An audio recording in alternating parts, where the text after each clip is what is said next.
Hello and welcome to the programme. I'm Marcus Carlson. It's seen as the bad cop of the eurozone's 17 members. Finland is seen to have grown increasingly wary of funding further euro bailouts, and the country has demanded collateral in return for helping out beleaguered eurozone members like Greece and Spain. On top of that, the Finnish finance minister raised eyebrows over the summer when she said that Finland would not cling to the euro at any cost. Let's talk about that now with Finland's European Affairs and Trade Minister. Alexander Stubb is with us from the Finnish capital, Helsinki. Thank you very much indeed, Minister, for speaking to us today. How would you qualify Finland's relationship with the rest of the Eurozone and with its Eurozone membership at this stage? I think it's actually very solid and very sound, and I want to make it clear from the beginning that we're 100% committed to the euro. I think the situation is very sensitive. Markets have a tendency to react to anything that's said and done, but we were the first ones to join the euro, and we will certainly continue to be part of the currency for the foreseeable future. The euro is the currency of Finland.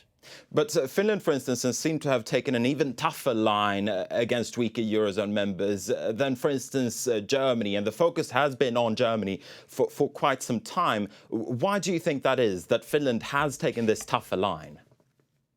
Well, the starting point is quite simple. I think the feeling is that if you have a set of rules, you have to abide by those rules. If you don't abide by those rules, others should not suffer. And unfortunately, we're in a situation whereby X amount of member states from the eurozone have taken care of their public finances, stuck to the rules that were originally agreed, and then an X amount didn't. And now we're trying to find sort of the comfortable balance in between. And at the end of the day, if we get tougher rules, which will prevent these types of situations, then I think the euro will come out of it much more stable and much stronger.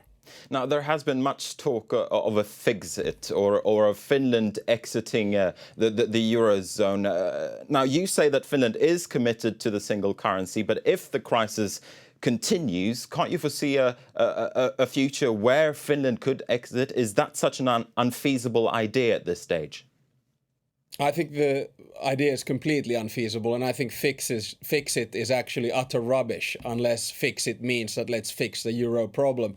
It's one of these, nice terms to toy with, a little bit like Grexit and other things.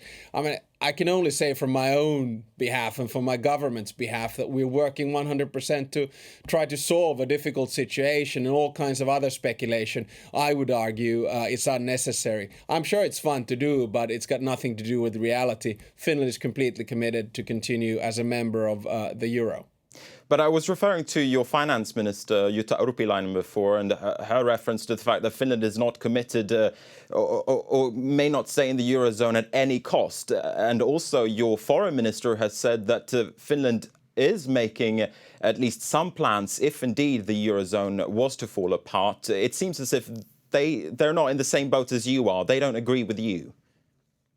Oh, very much in the same boat. I mean, we sit in the same government. We're 6 parties, actually, out of 8 in government. The Social Democrats and our party, the centre-right, are the biggest. Finland is completely committed. The reference you made to the finance minister's interview was actually taken from a translation of a transcript. Everyone can have their opinion on how it was translated and how not. I know that she is very committed to the euro.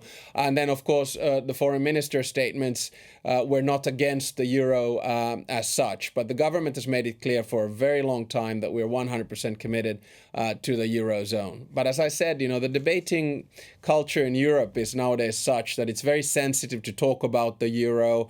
If someone says something, it's quite often taken out of context, and then you start getting speculation about Fixit.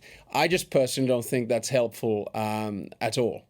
Now, the German Chancellor Angela Merkel, she was in a TV interview over the weekend, and she had much the same messages as you have, that we're in a very decisive phase of the Eurozone crisis. And she said that people need to weigh their words very, very carefully. Do you think that she was referring to some of your colleagues in the Finnish cabinet?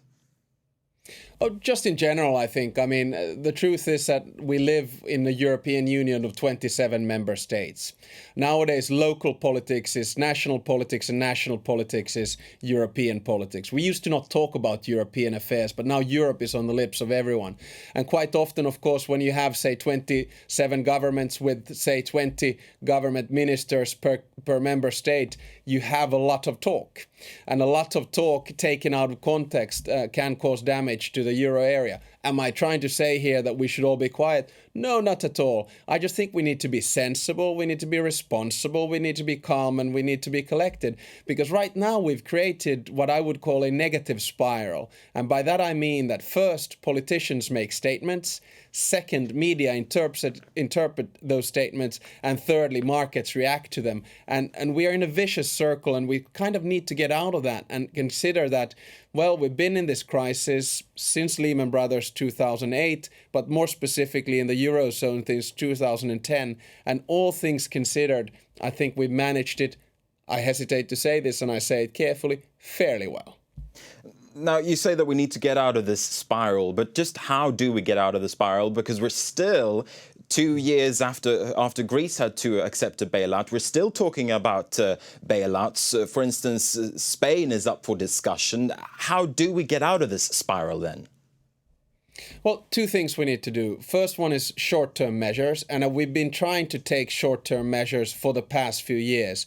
They include what we call in EU lingo six-packs legislation. They include two-pack legislation. They include a fiscal union, and they include both short-term and long-term crisis mechanisms, including specific packages for member states.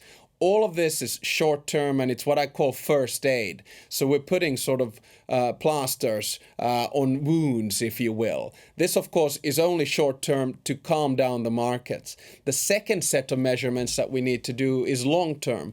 Angela Merkel, the German Bundeskanzler, was talking about it over the weekend. We need to try to find rules that make sure that this never happens again. For me, that basically means deeper integration, it means tougher rules, and it means more pooling of sovereignty. But 2 years, in an economic crisis is not necessarily a very long time. Just look at the 70s and the oil crisis, or look at the institutional crisis the EU had for 10 years. I think we are in this sort of unstable situation for the foreseeable future. It'll still take a few months, a few years to try to sort it out. But a lot of people, when you speak there about the long-term solutions, a lot of eurozone politicians are speaking of more Europe, that we need to have a stronger regulation at the European level, for instance, when it comes to fiscal policies of the various member nations. How far should that go? Are we talking about the United States of Europe? And if so, when? We're not talking about the United States of Europe. I think the EU will always be more than an international organization, but less than a state. We will have tougher and tighter policies, which will be basically Brussels regulated. I'll give you an example. If you're in the eurozone, you cannot have country X, Y, or Z mismanaging their public finances without all of us having some kind of an oversight on it. Second example, why we're not becoming the United States of Europe is that we will not give more money to Brussels per se. 1% of the GDP is the total budget of the EU now and for the foreseeable future.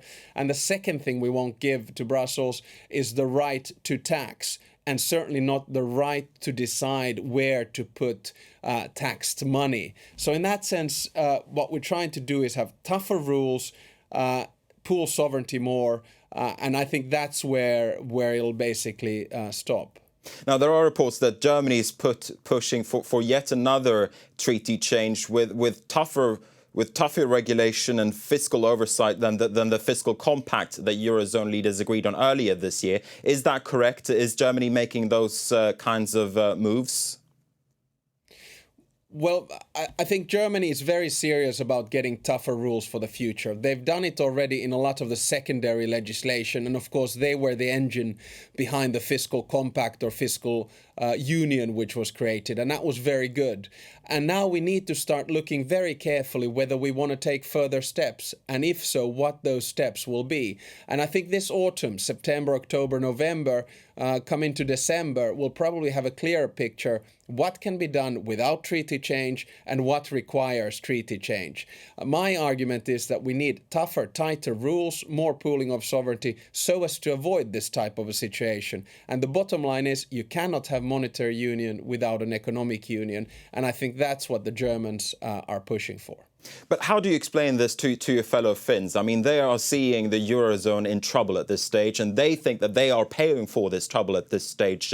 How do you persuade them that they should be agreeing to more Europe, more integration, instead of taking a step back?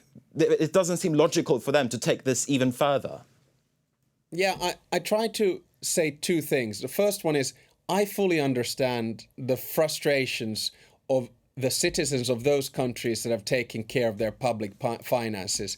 They are sitting there, we are sitting there thinking, why should I be bailing out if I've been taking care of my part of the deal? So there's an element of fairness. We need fair integration. That's the basic argument. So that's the first thing I try to say. The second thing I say is that, listen, in order for us to be able to avoid this kind of a situation, the only solution is to have tougher controls. And I, of course, say to my fellow citizens that we in Finland should not worry about this because we take care of our public finances. It is for us to be able to have better control of what is going on elsewhere and not to have to pay for the cost of someone else's mismanagement of public finances. It's a difficult argument to make, but I firmly believe in it and will continue to make it. All right, Alexander Stubb, European Affairs and Foreign Trade Minister of Finland. Thanks very much indeed for taking the time out of your busy schedule to speak to us. And with that, we're going to wrap up the program as well. Thanks for watching at France 24 and do stay with us.